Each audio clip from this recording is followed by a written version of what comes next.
Hello everyone, Nomix here giving you another StarCraft 2 cast. This is on Shattered Temple and spawning in the top corner. Can you have a top corner? Either way, spawning in the top corner because the spawns are organized like a square. Either way, I don't care. Deal with it. Spawning in the top corner is our blue Zerg, SoulReaver, and spawning in the bottom corner, cross positions, is our red Terran, PomPom. This is a map I pulled off of one of the StarCraft 2 replay sites, so should be interesting to look at. We're going to see cross positions like this. I don't know if they force positions on Shattered Temple, but I'm pretty sure they do because of the asymmetrical layout? I don't know. Probably not, considering that this Zerg is checking close air, so they probably allow close air, but not across from you. That all being said, our Terran buddy here is dropping down a supply depot, getting his SCVs mining, which is really, really important, especially in the early game, is to mine, to build units, and then to kill your opponent. Kind of the point of StarCraft. Moving right along, we see more drones getting dropped by SoulReaver, so we're not going to see an early pool, which means no early pressure. On a map like this, I kind of want to disagree with that. Zerg early pressure would be awesome. Maybe not against a Terran, but at the same time, I like early pressure on this map because there's so little of it. There's one Xel'Naga tower right in the center, and even if you don't wound him early on in the game, you don't get any of those worker kills that you really, really need. Having the map control is really powerful. You know, just keep four Marines out here, or 4 Zerglings, and you win. You see everything. This Xel'Naga gives you so much vision. It's really important to hold on to.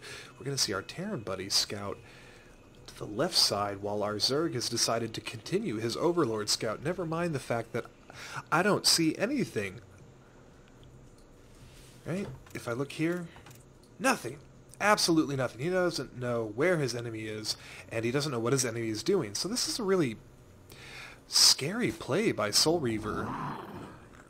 Not doing his scouting and doing an early expand. I'm a little worried, but we'll see. We'll see. We'll hope it pans out because, you know, those Terrans, they never attack early game. They just don't do it. It's not their style, man. Look at this. He's only building a reactor. I mean, that's just for the wall-in. He's gonna lift this barracks off and go over here somewhere and maybe build a tech lab or something to piss me off and throw me off. Yeah. Terran never does pressure before 6 minutes. Yeah. We're going to see that the SCV sees everything that the Red Terran has hoped to see, which is that expansion, and if he's careful with this SCV, he doesn't have to lose it. Oh! But he loses it, so it doesn't really matter. Anyway, getting right down here, we see that the reactor is in full effect. Our Marines are definitely rallied outside, so he's not going early pressure. He's not rallying them, say, all the way to this undefended expansion, but instead he's going to rally them inside his base and kind of get up a little bit of a force, gain what I like to call build momentum. If you had enough units to, say, squash anything he might have, which at current is just a couple of drones and a queen, that is called build momentum. It means that you're able to cause enough damage to crush your opponent. We're going to see PomPom pull an early expansion because his opponent's done it, so why not me? Why not expand if my opponent is expanding and is completely undefended and not really doing anything interesting? We have 2 queens here, which is great only if you actually use the second queen. A lot of people don't realize that if you just keep both queens up here, they don't really help each other. Yeah. Going on down here, we see, oh, he swapped out the barracks with the factory. Probably going to see Hellions. Lots of Hellions indeed. Hellion Marine is great on this map. However, I'm not sure if this is by sheer luck. Nope. He saw just enough to catch that and say, oh, man, I'm really undefended. I better build some spine crawlers. Zerg, I am pleased. This is an excellent, excellent thing, because what this demonstrates is the point I was talking about earlier, map control.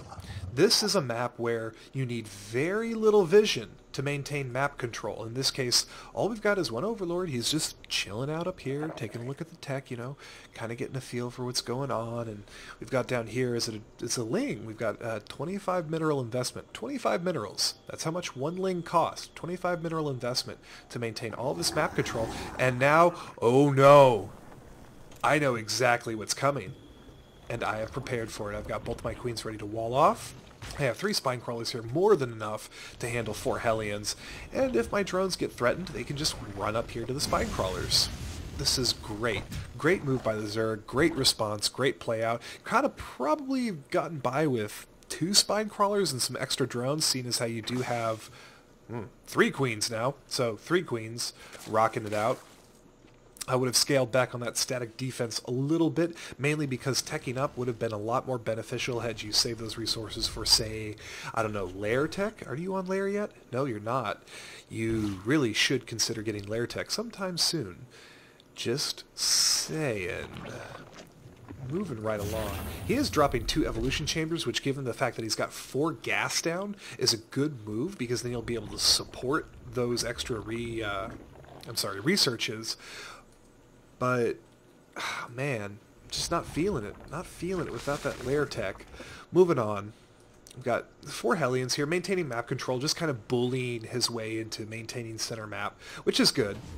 The Terran, since he hasn't really been scouting that much, is actually doing himself a huge favor by just staying in the middle of the map. And if your opponent's not going to contest you, why not, right? Why would you give up this vision if it costs you nothing? That is so much information. And he's getting it for free because SoulReaver has decided not to attack at all. He's just going to continue to drone up and macro. PomPom does have a barracks. I don't understand why he built this barracks. He didn't see any attacking units. He's not really using the map control he has available to him to the fullest extent. Had he been using his map control and had he been scouting, this bunker... Did I call it a barracks earlier? I hope I didn't. But this bunker wouldn't have been useful. It wouldn't have been needed. You wouldn't have to have built it. So you could salvage it, sure, but that's still money that is tied up. It's still being used somewhere. In this case, it's being used as the physical structure of this bunker. Kind of pointless, in my opinion, especially when this Terran has so much army value compared to his opponent. We just take a look at this graph. We see that army supply heavily favors... Actually, it doesn't really heavily favor our Terran. Maybe I just thought our Terran was a lot more ahead. Anyway, I bet you that would explain it. So our Terrans decided to tech up way more than our Zerg friend. That's where the discrepancy is. I was wondering about that. So we see a lot more tech, a lot more resources being spent on actually making the Terran army more effective. PomPom definitely using his money to great effect, I would imagine. SoulReaver, on the other hand, we look back at that wonderful graph, we can see that SoulReaver's been working. He has been, oh man, that jumped like 10 supply just by me looking at it. Wow. So our Zerg is definitely building a lot of drones. Probably going to take his 3rd very, very soon. I'm surprised he hasn't taken it now, but I would imagine he's going up here to feel safer. Considering the current state of affairs, I would have actually gone for gold. You could sneak by. You definitely know that you can sneak by here without getting seen. So why not, right? If your Terran's not going to attack you, if you know he's turtling up and just meching up and building that tech, finally dropping 2 more gas, then if he's not on the offensive anymore, ooh, this might be bad because those are a lot of Hellions. If he gets a good shot off, oh, that is so many Zerglings down the drain. That was about equal cost efficiently, but still would have liked to see maybe some Roach in that. I don't know. If you see your Terran going Hellion early on, Roach or Fester, and he's got Festers and he didn't build them. He's building a macro hatch instead of building his expansions. Macro hatch. See, this hatchery tells me that SoulReaver thought, oh, gee, wouldn't it be great if I expanded for the money? And then he expands, and then he realizes, oh, But I've already got so much money. Wouldn't it be great if I had another base and put it right here? I don't know. Being a Zerg player and being an aggressive Zerg player, I would have preferred to have expanded and made that a mineral producing base instead of a macro hatch. We did see a little bit of an engagement down here. A couple of units were lost, but it looks like that SoulReaver was repelled. These Lings aren't going to prove to be that effective, and you can see in the units lost tab that he's definitely taking more resource hits than his opponent. So his opponent, PomPom, is being more efficient. Those upgrades showing in spades now. The upgraded tech advantage is definitely going to benefit our Terran player quite a bit, as our Zerg player really has only been producing Lings. Now this is dangerous. This is absolutely dangerous, because without any kind of meat, Banelings are powerful. Does he have centrifugal yet? Oh, he's researching it. I should have just looked up here, naturally.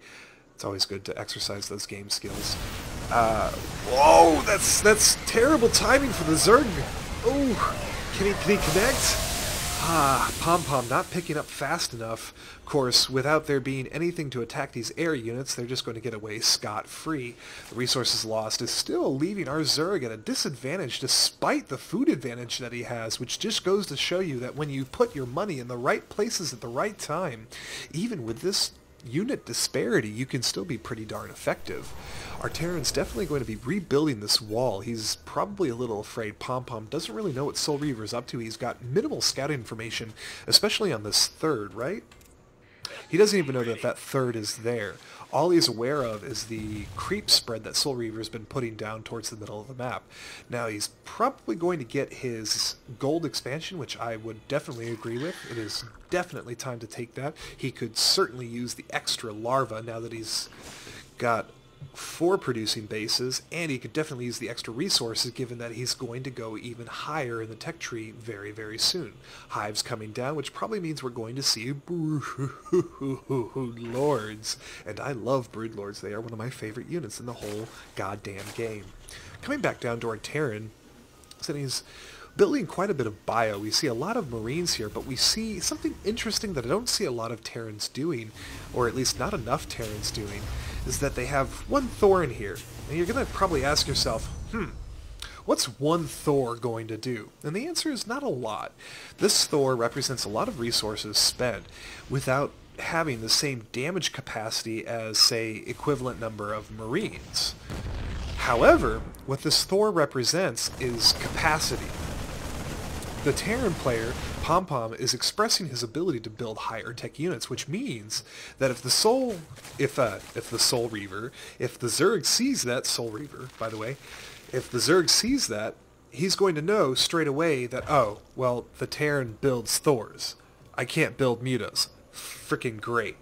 So it cuts off that line of thinking that Zergs often go through, especially towards the mid-game. This is more towards late game, but having that Thor there is a huge psychological barrier for Zerg, in my opinion, that just kind of takes away a lot of the unpredictability of the Zerg build and lets the Terran build more upgrades, turtle up, and take very safe expansions. SoulReaver is doing himself a huge disservice by not coming over here and just kicking one of these expansions in the ass. He really should. He should exert some force. He's got plenty of Banelings to do it. And he's even got some infestors up here, full energy infestors. He needs more of them. He needs to build more supply. He needs to macro better. He's definitely got the drone building part down, but not the base management. Oh, Zerg's base management does not equal macro.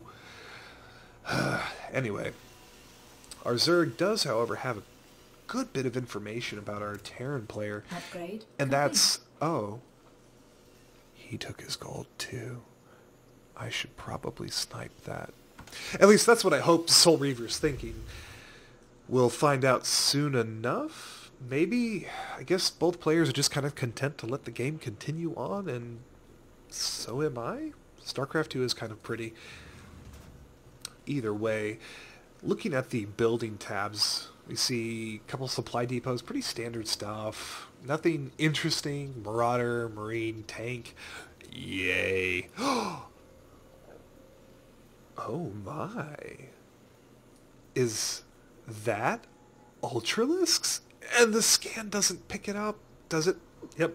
Never mind. It sees it. Nah, doesn't see the ultras, but still. Interesting. Ultralisks have, I believe they have ground splash damage, I'll check in a minute. But Ultralisks eat Marine Marauder for lunch. You get enough of them. Now one, the Marine Marauder eats the Ultralisk, but if you get enough Ultralisks, they do splash damage. And that splash damage translates into a lot of dead bio. So I have high hopes for these Ultras. Let's see here. Weapon speed? I don't see any... Maybe I'm just on crack cocaine and they don't do splash damage. I apologize, everybody. I am on crack cocaine. Either way, that is a lot of armor, which kills Marine effectiveness, and they do so much damage versus the Marauder. 47 damage. That's horrible. So we see that SoulReaver is tired of being the turtled Zerg and is about to express some hive mind rage here. Terran is poorly set up. PomPom just not able to react to this in time, completely caught out of position. That is horrible. All of those banelings just going to work, and these fungals are going to remove any chance of those medevacs ever doing any more service than these Ultralisks. Look at this. Just not enough damage done to them. They are all green and yellow. I don't know what PomPom's going to do now. This is just GG in my opinion. You got too many big units in your base, and that is it. It's over. You got a good tank placement here, but no, I think that's it for PomPom. If I were a Terran and I saw this, I would F10 and quit right about here.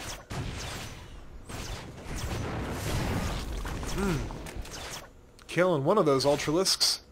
That's awesome. If only the Zerg wasn't building 102 Zerglings. Oh, the swarm in full swing. I love that. Oh, what? I just lost 100 food? Okay, let's replace it.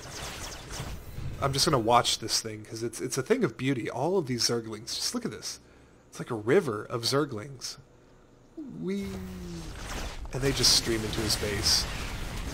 PomPom, you gonna give up yet? Because, buddy, I hate to tell you, but man, that looks like a GG to me. Finally lifting after realizing that all of these mutants are melee units.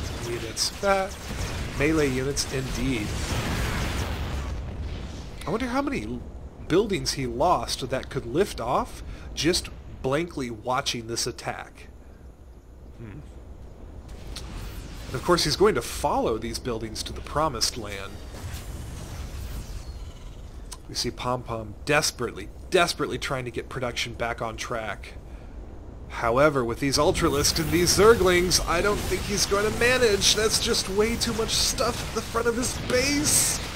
Can the Planetary hold out? Hero Planetary. Let's watch the kills. 4 kills, 5 kills, 6 kills, yeah. 8 kills, yeah. 12 kills, yeah. 13, get some. 14, look at this, half health. 20 kills, come on. Oh, that feels so good. Look at this, 27 kills. Almost there. Oh, 40 kills. Holy shit, I just don't believe what I'm watching. Why is this thing still alive? Wow. Oh man, almost took that to 40 kills before SoulReaver finally crushed it. Man, that was rough. PomPom, I don't know what you're gonna do, man, but this is not looking good for you. This Ultralisk, he's just giving you bear hugs. It's like the bad kind of bear hug, the kind where Uncle Lester comes around and just kind of gives you the bad touch. Yeah, that Ultralisk getting all up in that shit. Of course, now he GG's. After seeing all of these Ultralisks, that's when he GG's. Not when he loses his main, not when he loses his expansion, not when he loses his entire army to a horrible miss macro, but when he sees all of the other Ultralisks. Yeah, good game. Thanks for watching, everybody. Catch y'all next time.